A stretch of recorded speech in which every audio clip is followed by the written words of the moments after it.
Buonasera e ben ritrovati con una nuova edizione del TG Flash di New Sicilia. In apertura incidente mortale di fronte al cimitero di Catania. Un 60enne si sarebbe schiantato contro un'auto parcheggiata. Nonostante i diversi tentativi di rianimazione non c'è stato nulla da fare.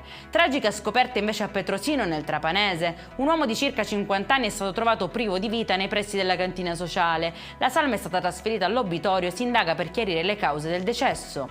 Sentenza ribaltata in appello per l'uccisione di Peppe Lucifora, il cuoco di Modica assassinato nella sua abitazione il 10 novembre di 5 anni fa. Assolto con formula piena in primo grado, la Corte di Assise di Appello di Catania ha adesso condannato a 15 anni di reclusione per l'omicidio l'ex carabiniere killer Davide Corallo.